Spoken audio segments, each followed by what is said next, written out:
So Jonathan, we met with some stakeholders and we talked about the downsides of all kinds of sort of random, uncoordinated activity and how little we achieve with the corporate social responsibility and official aid money. We saw the opportunity for understanding, for knowledge, for collaboration, because there's so much activity going on and almost no way of knowing who, what this person is doing, what that organization is doing, and where it is. And we saw the opportunity to bring that together.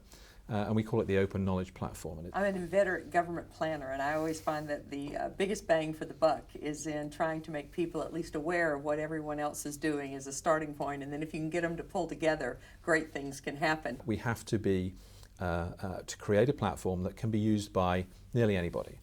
So in terms of accessing the information, so if you could be on the ground as an aid worker or as an international development worker, you could be a company, you could be a government department, whoever it is, to understand and be able to access that information. We're already working with the UN, for example, but there is data in NGOs, there is data in governments, there is data in corporations. We also are implementing a wiki front end to allow 400,000 aid workers around the world to be able to contribute information, granular information about their place. The knowledge part is about, as I say, this sense of place, just understanding the infrastructure, understanding where everything is, what everything is, and being able to visualize that and overlay things on top of it.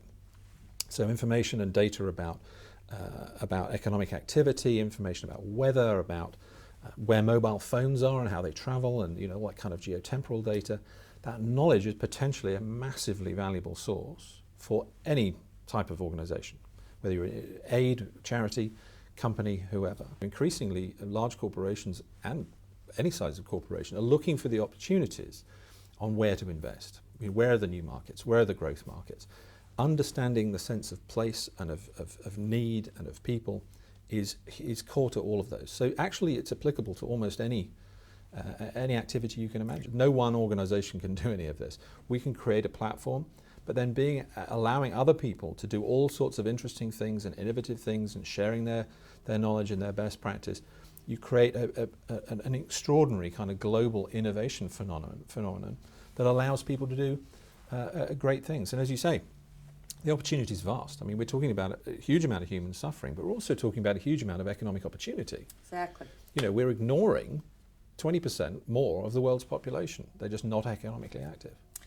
What's the next step? How do we take the open knowledge platform and actually take it forward? We want to go for a pilot, we want to go in a specific place, and we want to get going as fast as we possibly can to take all of that infrastructure that we've been working on and turn it into something that's going to be used rapidly. So Jonathan, what's the call to action? We want to hear from anybody that wants to be involved in this process. Doesn't matter whether you're a government department or a charity or an NGO or a private sector company.